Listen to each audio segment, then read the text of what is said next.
The crystalline spires of Nexus Prime gleamed against the backdrop of 3 moons, their surfaces reflecting the artificial aurora that danced perpetually around the diplomatic station. In the vast chambers of the Galactic Council, representatives from 47 species gathered in a display of unity that would have been impossible just decades earlier. At the center of it all, in the newest and smallest delegation booth, sat 3 humans who had somehow become the galaxy's most trusted mediators. Lee Minho adjusted his simple black suit and smiled warmly at the towering Grexam ambassador across the chamber. The crystalline being's faceted body caught the light like a living gemstone, but the hostile emanations from his bioelectric field were unmistakable. Beside him, Commander Park Ji-won sat with perfect military posture, her dark eyes methodically, cataloging every detail of the alien technologies surrounding them. She appeared relaxed, even bored, but Minho knew better. Ji-won was always working. The mining rights in the Kepler sector remain a source of significant tension, Ambassador, Solhana was saying, her voice carrying easily through the chamber's translation systems. At 63, she was the senior human diplomat, her silver hair and kind eyes making her appear grandmotherly to most species. Both the Veltar Dominion and the Grexam Empire have legitimate claims, but surely we can find a solution that benefits everyone. A sharp chittering sound filled the air as Veltar's primary representative, a spider-like being the size of a small vehicle, shifted on his 8 legs. His compound eyes glittered with barely contained aggression. The humans speak of sharing. Veltar's translated voice carried an undertone of contempt. But they understand nothing of the blood spilled to claim those worlds. My people died, establishing those mining colonies 3 rotations ago. Grexam's response came as a low harmonic that made the chamber's walls vibrate. Your people die easily, arthropod. The Grexam Empire conquered those systems 200 cycles before. Your larvae learned to spin their first webs. Our claim supersedes yours by right of superior strength. Minho watched the exchange with that same gentle smile, his hands folded calmly in his lap. Around the chamber, other species representatives were taking sides, some based on old alliances, others calculating which faction might prove more useful in future disputes. The Zephyrian cloud dancers were literally changing colors in agitation, while the silicon-based Rockians were emanating the low-frequency rumbles they produced when excited. Strength, Minho said quietly, and somehow his soft voice cut through all the noise. The chamber fell silent. It was a phenomenon that still amazed other species, how humans could command attention without raising their voices or displaying aggressive postures. Veltar Commander Grexam Sovereign, you both speak of strength. But what is strength without wisdom? What is conquest without purpose? He stood slowly, his movements deliberately non-threatening.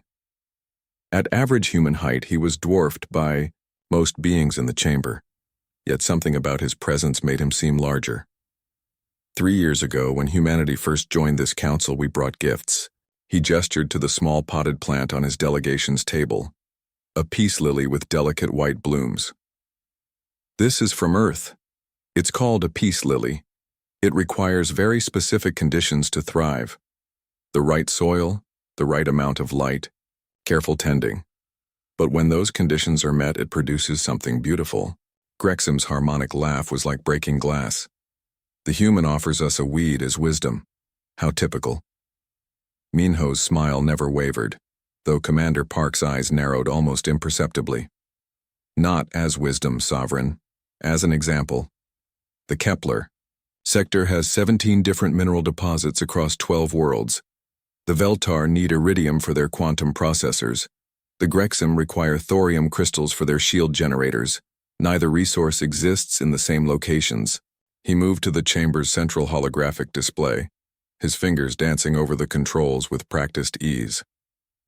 A 3-dimensional map of the Kepler sector materialized, showing the disputed systems in exquisite detail. If we overlay the resource distribution maps, different colored zones appeared throughout the sector. We see that your needs don't actually conflict.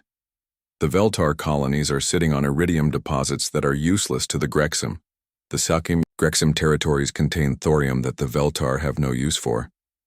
Veltar's compound eyes focused on the display, his aggressive chittering quieting to thoughtful clicks. The human proposes, "What? Trade?"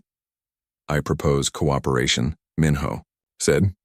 "The Veltar have the finest precision mining equipment in the galaxy. Perfect for extracting iridium without damaging the crystalline matrices the Grexum value. The Grexum have heavy extraction capabilities that can harvest thorium more efficiently than anyone else." He manipulated the display again, showing projected mining operations. Working together, both civilizations could increase their resource extraction by 40% while reducing costs by 30%. The silence stretched for long moments. Around the chamber, representatives leaned forward in their seats, appendages, or whatever they used for locomotion. This was why humans had become so valuable to the Galactic Council. They didn't just prevent wars, they found ways to make peace profitable. Grexum moved closer to the display, his massive crystalline form refracting the holographic light into rainbow patterns. "The calculations appear sound," he rumbled, though his tone suggested he was disappointed not to have a war to fight. "But what guarantee do we have that the arthropods won't betray any agreement?" Veltar's response was a sharp hiss. "The spiders question our honor?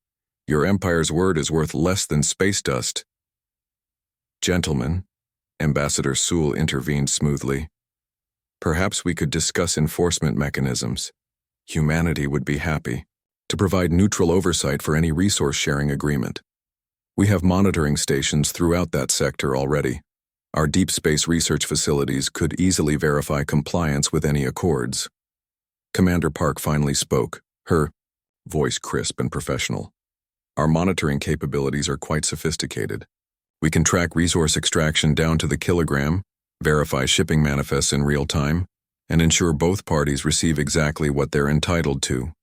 She paused, her expression thoughtful. "Of course, we'd also be able to detect any military buildups or treaty violations immediately." Minho nodded approvingly at his colleague's contribution. G1 always knew exactly when to remind everyone that humanity might be peaceful. But they weren't naive. The subtle threat was perfectly delivered. Cooperation would be rewarded. Betrayal would be detected instantly. The negotiations continued for another 6 hours, with Minho patiently working through every objection, every concern, every attempt, by both sides to gain advantage over the other. He never lost his temper, never raised his voice, never showed anything but polite interest in finding solutions.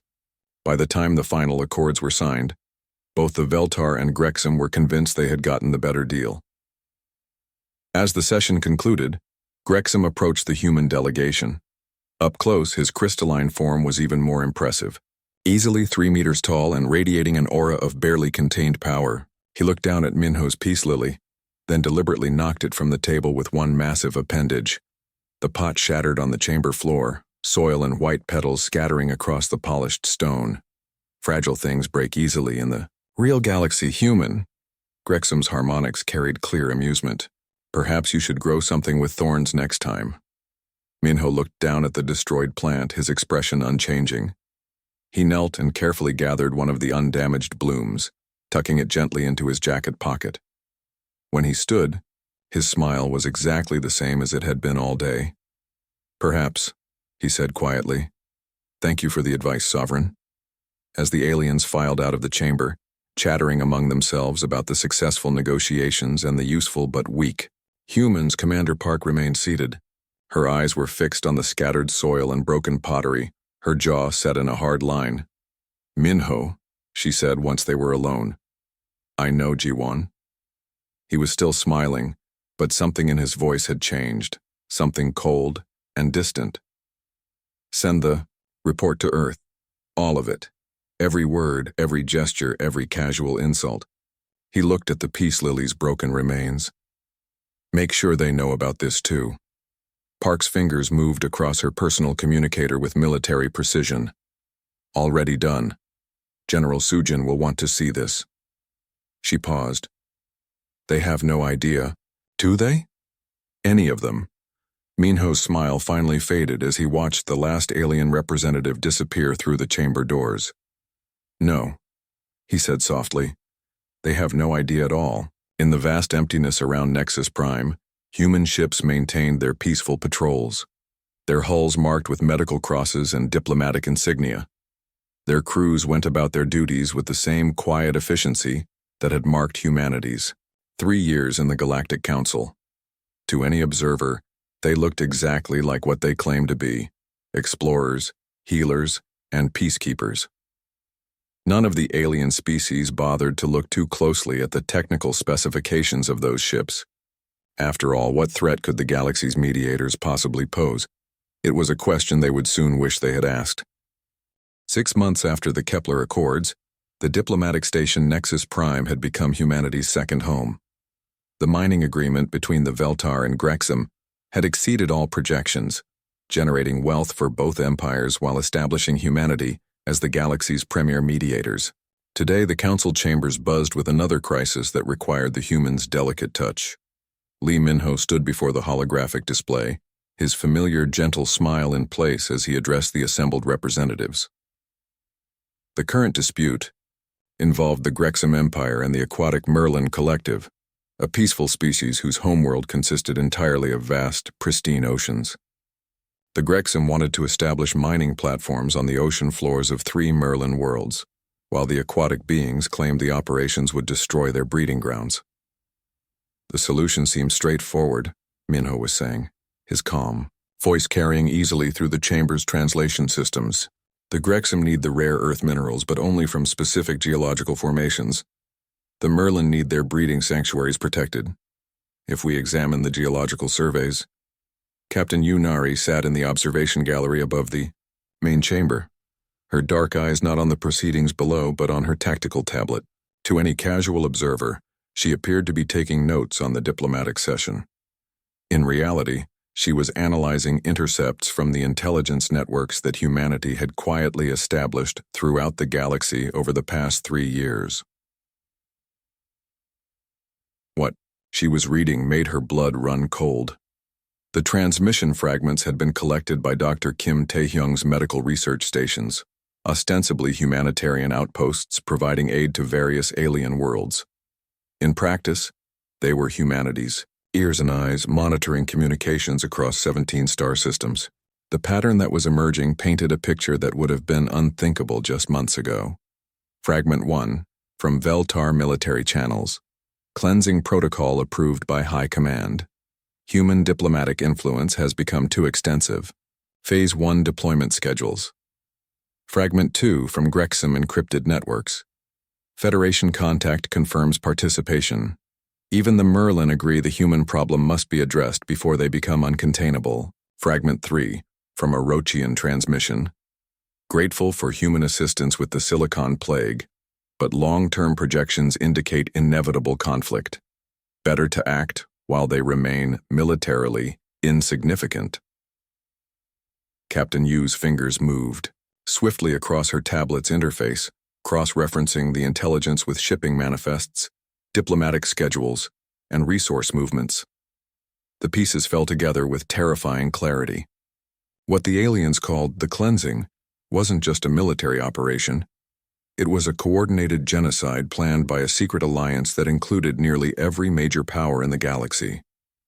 Below in the chamber, Minho was successfully mediating another dispute, his patient diplomacy turning potential enemies into trading partners. The Grexum representative actually seemed pleased with the proposed compromise, while the Merlin delegation was chittering happily in their aquatic tanks. Yu activated her secure communicator, sending an encrypted burst transmission to Commander Park Ji-won, who was currently stationed at the Human Military Liaison Office 3 decks below. The message was brief. Shepard's warning. Require immediate conference, Priority Alpha. Dr. Kim Taehyung arrived at the secure briefing room first, his usually cheerful demeanor replaced by grim concern. As the head of humanity's medical outreach program, he had access to alien worlds and populations that military intelligence could never reach. His research stations were humanity's most valuable intelligence assets, disguised as humanitarian missions. I've been tracking unusual medical requests, he said without preamble, as Commander Park sealed the room's security protocols. 17. Species have quietly requested detailed biological data on human physiology over the past 2 months. They claim it's for improved medical cooperation, but the specific information they want. He paused, his hands clenching into fists. They're asking about vulnerabilities, optimal toxin delivery methods, how our immune systems respond to specific pathogens. Captain Yu spread her intelligence summaries across the briefing table's holographic display. It's worse than biological warfare. They're planning a coordinated strike during the Grand Assembly next month. Every major human diplomatic, military, and scientific leader will be gathered in one location. Commander Park studied the data with military precision, her expression growing darker by the moment. 37 colonial worlds would be left defenseless, our entire off-world population. She looked up at her colleagues. How many species are involved? 23 confirmed participants, Yu replied, including species we've saved from extinction. She highlighted specific names on the display. The Roshians, we cured their silicon plague and saved 12 billion lives. The Merlin, we mediated their water rights disputes and prevented 3 civil wars. Even the Catharians are involved, and we rebuilt their homeworld after the asteroid impact.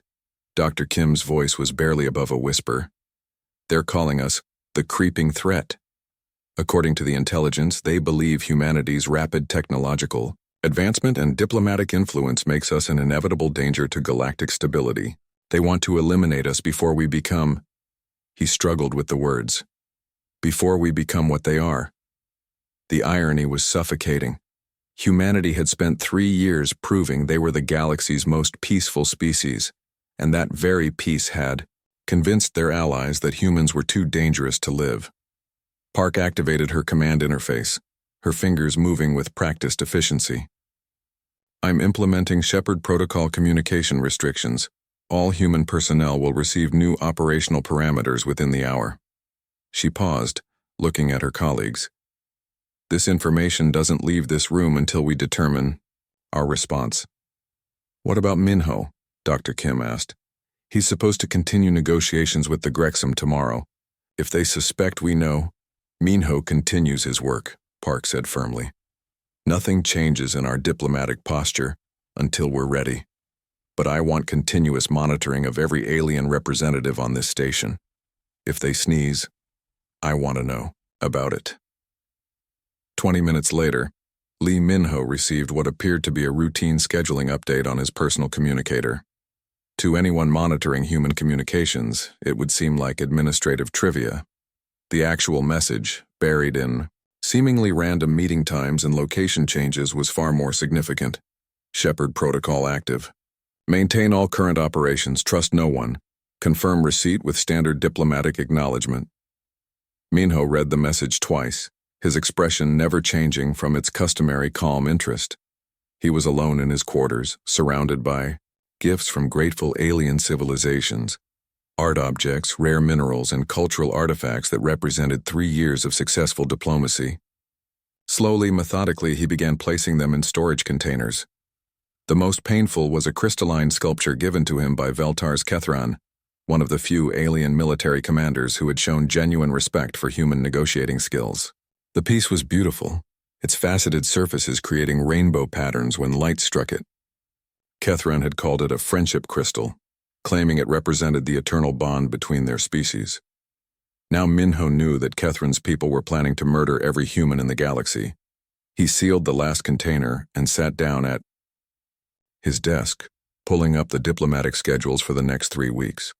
Tomorrow he would meet with Grexum representatives to discuss territorial disputes in the Outer Rim. Next week he would mediate resource allocation between the Marilyn and the Zephyrian Cloud Dancers. In 18 days, he would deliver the opening address at the Grand Assembly, where humanity would celebrate 3 years of galactic peace. The same Grand Assembly where alien fleets would be positioned to exterminate his entire species. Minho's hands were steady as he began reviewing his notes for tomorrow's negotiations. His smile was gone now, replaced by an expression of thoughtful concentration. For the first time in 3 years, he wasn't thinking about how to prevent a war. He was thinking about how to win one. On the other side of the galaxy, General Bei Sujin received an encrypted transmission in her command center deep beneath the Pacific Ocean. The message was from her younger brother, though she knew he hadn't sent it directly. The communication had been routed through 17 relay stations and encrypted with protocols that would take alien computers centuries to break.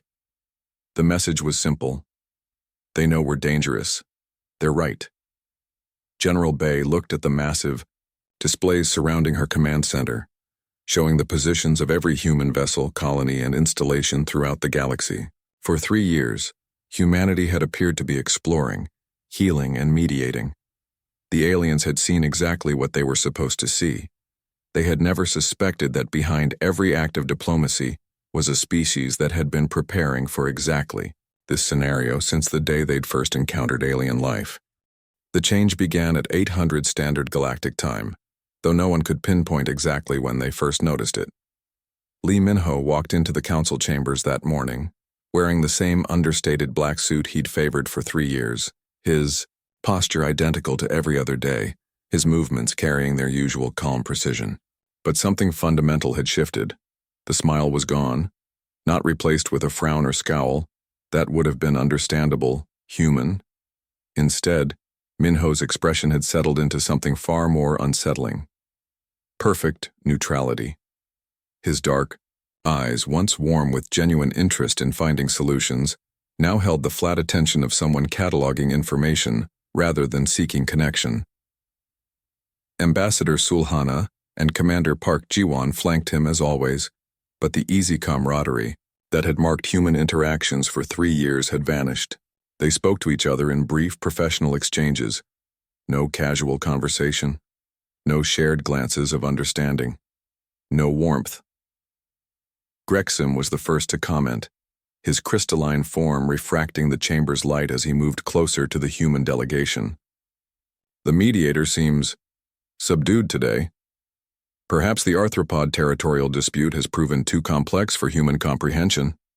Min-ho looked at him for exactly 3 seconds, long enough to be acknowledged, not long enough to be conversational. The Veltar claims have been reviewed. Grexam counterproposals have been noted. Implementation options are being calculated. His voice carried the same even tone throughout, devoid of its usual diplomatic warmth. The Grexam representative's harmonic laughter filled the chamber. Calculated? How refreshingly honest. And what do your calculations suggest, little mediator? Another 3-second pause. That mediation requires willing participants.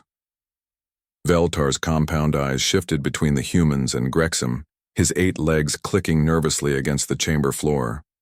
Something in Min-ho's tone had made the massive arthropod uncomfortable, though he couldn't articulate why. The humans seem different today. Are we to understand there is some dissatisfaction with our cooperation? Dissatisfaction requires expectations, Commander Park replied without looking up from her data tablet. We are simply adjusting our operational parameters based on observed behavioral patterns. The exchange continued for another hour, but it felt like trying to negotiate with sophisticated machinery. The humans answered every question with technical precision, addressed every concern with mechanical competence, and resolved the territorial dispute with mathematical efficiency. But the spark that had made human diplomacy so effective, their genuine desire to help everyone find mutually beneficial solutions, had simply disappeared. Dr. Kim Tae-hyung was experiencing similar reactions across the medical wing of Nexus Prime. For months, alien species had praised the young doctor's enthusiasm and innovative treatments. He had saved countless lives, prevented 3 plague outbreaks, and developed medical protocols that were revolutionizing galactic healthcare. Today, when Roshian representatives arrived for their scheduled consultation about mineral deficiency disorders, they found a different person entirely. Dr. Kim, the silicon-based Roshian named Kektal, rumbled through his translation device. You seem unusually quiet today. Are the treatment protocols proceeding according to your projections? Kim looked up from his medical scanner, his expression perfectly polite and completely empty. Treatment efficacy remains within acceptable parameters. Patient recovery rates continue to meet statistical expectations. But your usual enthusiasm seems diminished. Have we somehow offended human sensibilities? Kim's pause lasted exactly long enough to feel uncomfortable. Enthusiasm is an emotional response. Medical treatment requires objective analysis. He turned back to his equipment. Your mineral absorption rates have improved by 12%. Treatment will continue as scheduled. The Rochian shifted uncertainly, his crystalline body segments grinding against each other with nervous energy. In 3 years of interaction, he had never seen a human display such clinical detachment. Doctor, if there is some concern about our species' medical needs, perhaps we could discuss. There are no concerns, Kim interrupted quietly. We are simply providing the medical services requested. Nothing more, nothing less. The conversation died there, leaving Chektal with the disturbing feeling that he had been speaking with a medical database rather than the passionate healer who had saved his homeworld from the Silicon Plague. Captain Yu Nari was implementing similar changes throughout the intelligence networks. The cheerful communication officers who had maintained contact with alien civilizations across the galaxy had been replaced by efficient but cold professionals who provided exactly the information requested and nothing more. When Catharian ambassador, Velmet contacted the human communication station in his system for the daily status update he had grown accustomed to, the response chilled him. This is Human Communication Station 7. Please state your information requirements. Velmet's tentacles writhed with confusion. This is Ambassador Velmet. I was hoping to speak with Communications Officer Lee Do-hyun about the asteroid mining surveys. Officer Lee is unavailable. Please state your specific information requirements and they will be processed according to standard protocols. We had hoped to discuss the cultural exchange program. Our youth are very excited about learning human languages and cultural exchange programs are being reviewed for efficiency. No new initiatives are being approved at this time. Is there anything else? The line went dead, leaving Velmet staring at his communicator in bewilderment. The humans had built their reputation on going above and beyond, on treating every species as valued partners rather than simple contacts. This mechanical efficiency was utterly alien to everything he had experienced from humanity. It was Kethran, the Veltar military commander, who finally gave voice to what many were beginning to feel. He approached Minho directly after a particularly sterile negotiation session, his 8 legs carrying him across the chamber with careful precision. Human mediator, he began, his translated voice carrying an undertone of concern. Your people seem altered. Have we unknowingly caused offense? Minho turned to face him and Kethran felt something cold settle in his gut. The human's dark eyes held no anger, no hurt, no frustration. They held nothing at all except calm attention. Offense implies emotional investment, Minho said quietly. We are simply recalibrating our approach to galactic relations based on updated information. What information? Kethran pressed. If there has been some miscommunication, surely we can address it through our established diplomatic channels. Minho was silent for so long that Kethran began to wonder if he had heard the question. When the human finally spoke, his words sent ice through the Veltar's circulatory system. Commander Kethran, in your military experience, what is the difference between an enemy who screams threats and one who says nothing at all?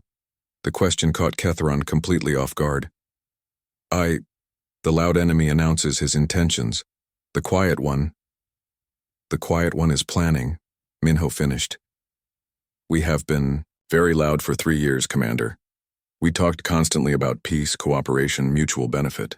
We announced every intention, explained every motivation, shared every thought. Another long pause.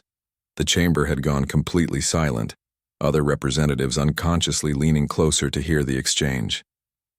Now we're thinking, Minho said, simply. The way he said it, not as a threat, not as a warning, but as a simple statement of fact, made every alien in the chamber take an involuntary step backward. There was something in that tone, something primal and terrifying that transcended species barriers. Kethran found himself struggling to form words. Thinking about what? Minho's expression didn't change. Everything. Over the following days, Reports began filtering in from across the galaxy. Human colonies had gone quiet, not offline, not uncommunicative, but simply different.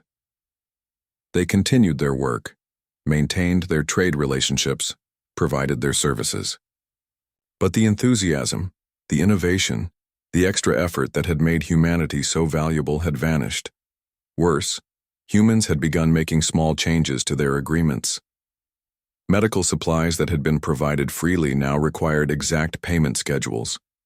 Trade deals that had favored alien partners were quietly renegotiated to balance terms. Research data that had been shared openly was now classified as proprietary information. Most disturbing of all, humans had stopped making new friends. The constant stream of cultural exchanges, scientific collaborations, and diplomatic overtures had simply ended. Humanity was still present throughout the galaxy, but they had become functionally invisible, present but not participatory, helpful but not generous, cooperative but not trusting. Engineer Ojiho worked quietly in his laboratory aboard the Alnia research station orbiting Kepler 442b, making modifications to systems that alien observers assumed were routine maintenance. In reality, he was implementing upgrades that had been theoretical until 2 weeks ago. Communication arrays were being reconfigured, defensive systems were being tested, and manufacturing protocols were being rewritten. The War Council convened in the deepest chambers of the Grexim Fortress world, carved from living crystal and shielded by layers of quantum interference. Representatives from 23 species gathered in secret, their forms casting strange shadows in the prismatic light. The Grand Assembly was just days away, and the cleansing required final coordination. Grexim War Chief Zulgorth's massive crystalline form dominated the center of the chamber, his bioelectric field crackling. With barely contained aggression, the human fleets remained dispersed throughout the galaxy. Our intelligence confirms they suspect nothing. When the Grand Assembly begins, we strike simultaneously, the diplomatic station and every human colony.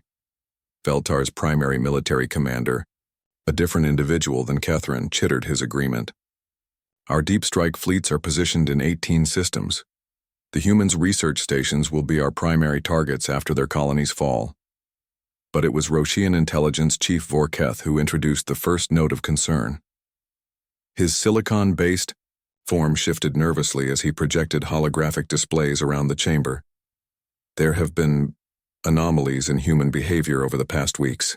Our analysis suggests possible awareness of operational security breaches. A ripple of unease passed through the assembled representatives. The success of the cleansing depended on catching humanity completely off guard. "Explain these anomalies," demanded Zulgorth. Vorketh manipulated the displays, showing communication intercepts and behavioral analysis charts. Human diplomatic personnel have ceased all non-essential interactions. Medical staff provide only contracted services. Most concerning, their research stations have modified communication protocols without explanation. Fear dismissed the Merlin representative, her aquatic form floating in a specialized tank. They sense the changing political currents and retreat like prey animals. This confirms their weakness. But Vorketh wasn't finished. Additional data suggests more substantive changes. Trade manifests show humans have quietly reduced their resource dependencies on alien suppliers by 40%. They've recalled non-essential personnel from 17 worlds. Most significantly, he paused, his crystalline body segments grinding together nervously. They've stopped sharing technological innovations entirely. The chamber fell silent. For 3 years, humanity's technological gifts had been one of their most valuable contributions to galactic civilization. Medical breakthroughs, engineering solutions, scientific discoveries, all shared freely.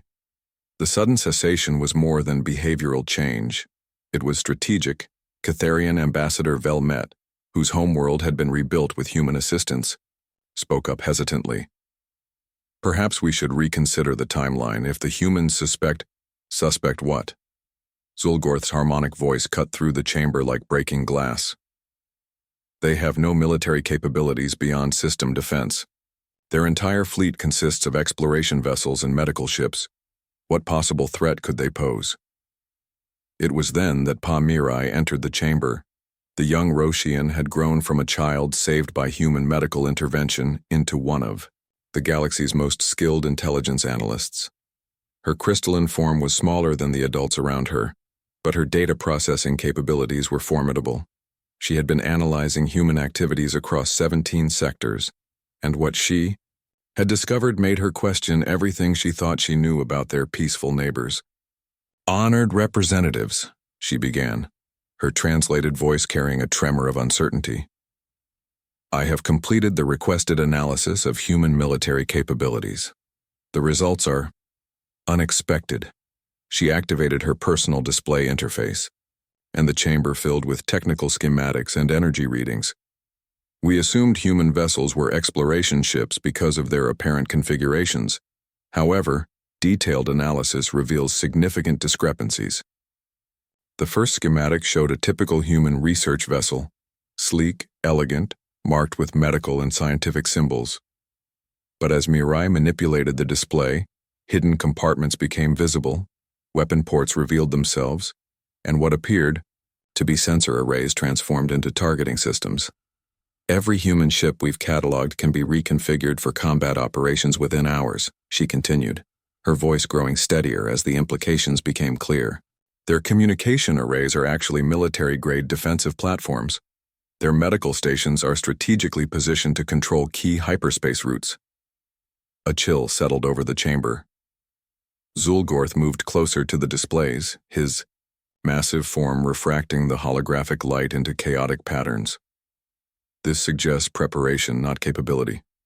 How many ships do they actually possess?" Mirai's pause lasted several seconds too long. "That's problematic. Our estimates were based on observed vessels and public registrations, but cross-referencing manufacturing data, resource allocation, and construction materials." She manipulated the display again, showing production facilities scattered across human space. "They appear to have been building a fleet 3 times larger than what we've observed." "Impossible," declared the Merlin representative. "Where are these ships?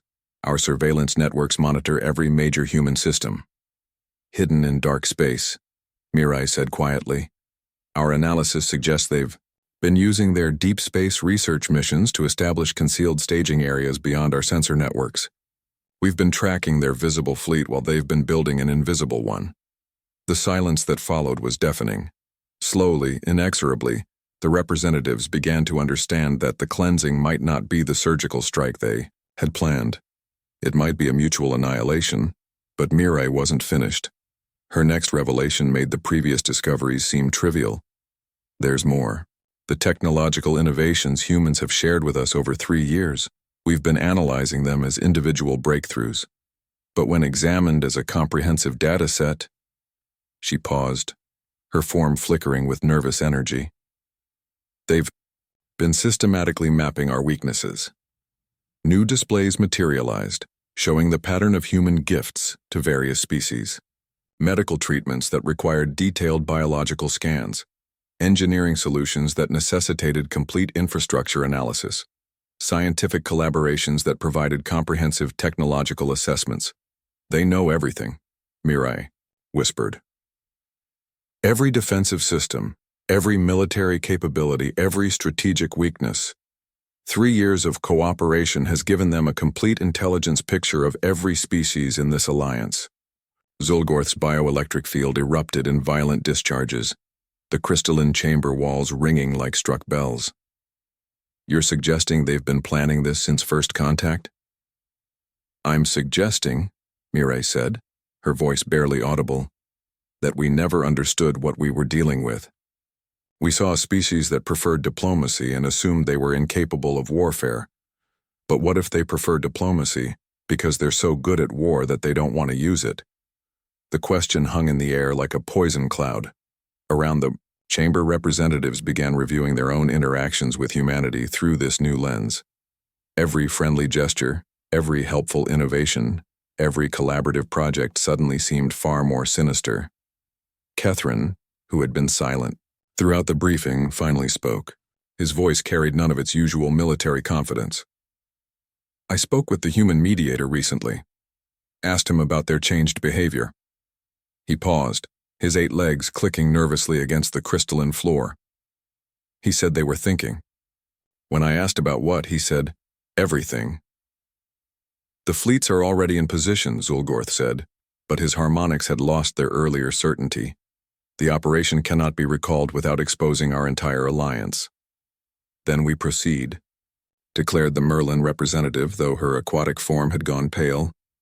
Whatever preparations they've made, they cannot match the combined might of 23 species. But Mireille had one final piece of intelligence to share. Her form flickered as she accessed her most classified data. There's something else. The humans have been conducting what they call cultural exchanges with neutral species throughout the galaxy. Small programs, seemingly insignificant.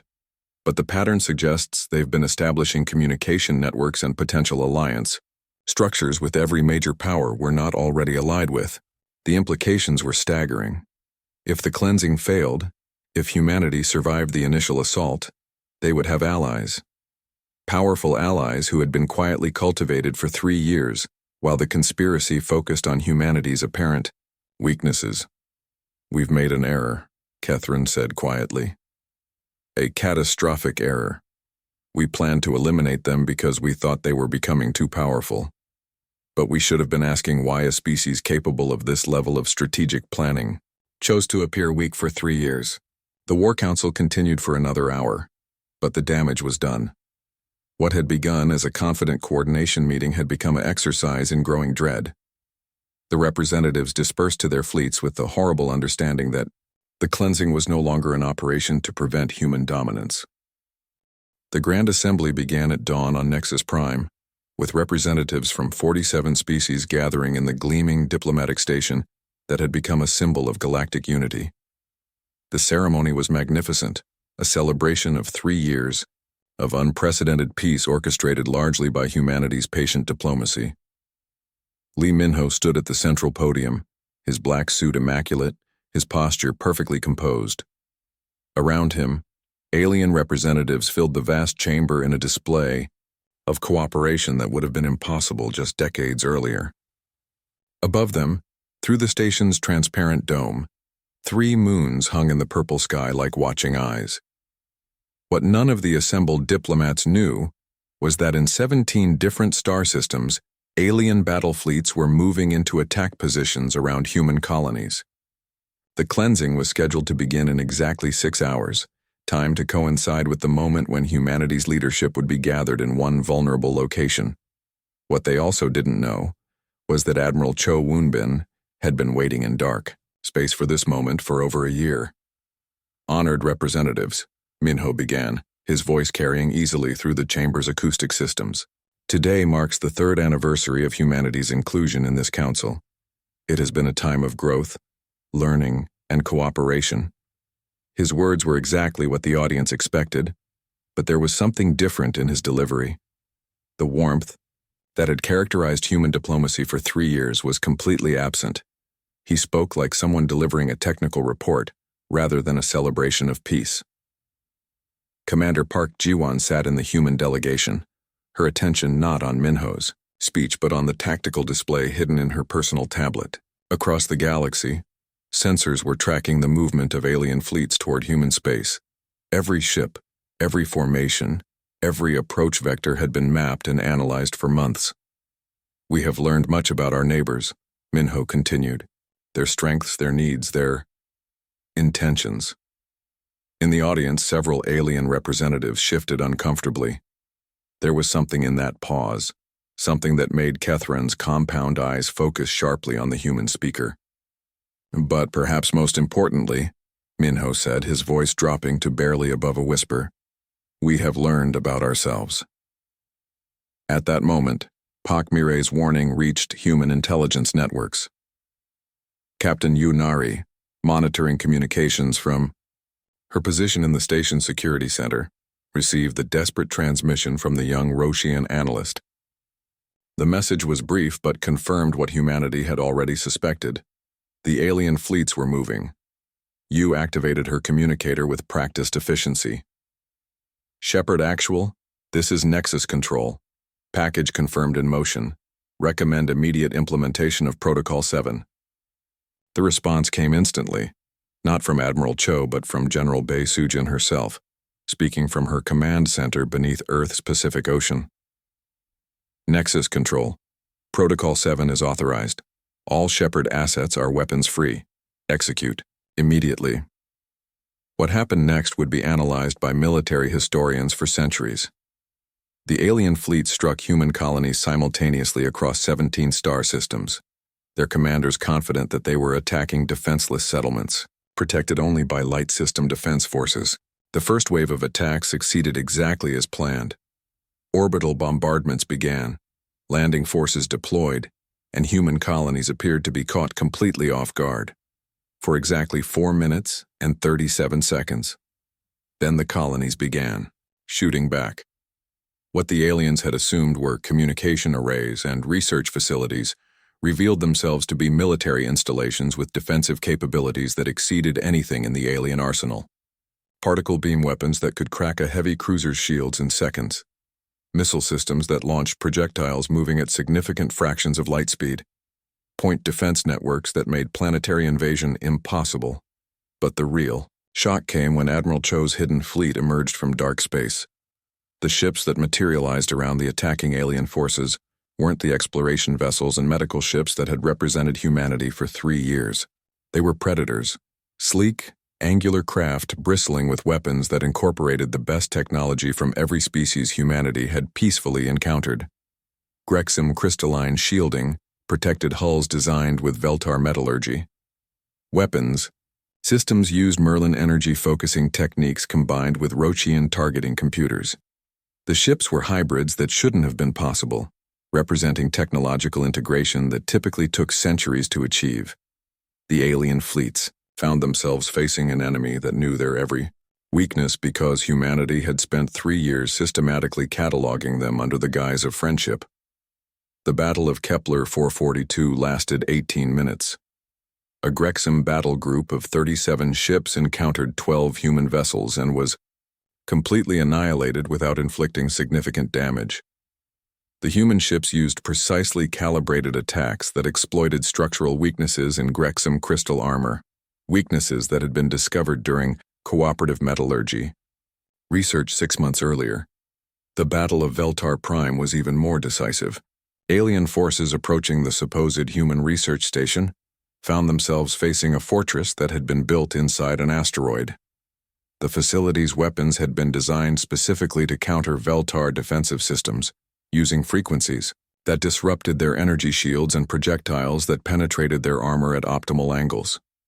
Within 6 hours, every alien fleet involved in the cleansing had been destroyed or forced to retreat. Not one human colony fell. Not one research station was captured. The surgical strike intended to eliminate humanity as a galactic power had become a complete catastrophe for the attacking species. But Admiral Cho wasn't finished. On Nexus Prime, Lee Minho's speech had taken a decidedly different turn. The assembled representatives, initially confused by reports of fighting in distant systems, were beginning to understand that something fundamental had changed in galactic politics. For 3 years, Minho said, his voice now carrying clearly across the silent chamber, humanity has worked to build a peaceful galaxy. We have shared our knowledge, provided medical aid, mediated disputes, and sought cooperative solutions to every problem. He paused, his dark eyes sweeping across the alien representatives with mechanical precision. In return, 23 species formed a secret alliance to commit genocide against every human being in the galaxy. The silence that followed was absolute. Several alien representatives began to rise from their seats, but found their way blocked by human security personnel who had appeared with disturbing efficiency. The attacks on our colonies have failed, Minho continued conversationally. Your fleets have been destroyed. Your military capabilities have been neutralized. The cleansing, as you called it, is over. Grexim Representative Zulgorth managed to find his voice. This is impossible. Your species lacks the military. Our species, Minho interrupted quietly, lacks the desire for unnecessary conflict. We do not lack the capability for necessary war. On the holographic displays throughout the chamber, real-time feeds began showing the aftermath of the alien attacks, burning ships drifting in space, destroyed weapons platforms, military installations reduced to debris. The overwhelming scope of the defeat was undeniable. The old Galactic Council is dissolved, Minho announced. Representatives of species that participated in the planned genocide will be detained pending war crimes tribunals. Species that remained neutral or were uninformed of the conspiracy will be offered membership in the new galactic government. Commander Park stepped forward, her military bearing now completely undisguised. Human fleets are currently securing strategic systems throughout the galaxy. Resistance will be met with appropriate force. Cooperation will be rewarded with generous terms. Kethran, who had tried to warn his superiors that they were making a catastrophic mistake, found his voice. The humans. How long have you been preparing for this? Minho's expression shifted slightly. Not quite a smile, but something that might have been satisfaction. Commander, we've been preparing for this possibility since the day we first encountered alien life. We hoped we would never need these preparations. We built our reputation on the belief that peace was preferable to war. He looked directly at the Veltar military officer, his voice carrying a weight that made the massive arthropod step backward. You taught us that some species view kindness as weakness, cooperation as vulnerability, and peace as an invitation to aggression. So we prepared for the day when diplomacy would fail and survival would require us to demonstrate why humanity conquered its own world before reaching for the stars. The revelation hung in the air like a physical presence. Around the chamber, alien representatives were beginning to understand that they had fundamentally misunderstood the species they had lived alongside for 3 years. The new galactic order will be peaceful, Minho continued. Not because we prefer peace, though we do, but because we will ensure that war is not a viable option for any species that might consider it. We will be fair, generous, and cooperative with any civilization that demonstrates the same qualities. His voice dropped to barely above a whisper, but every being in the chamber heard every word. But we will never again make the mistake of trusting that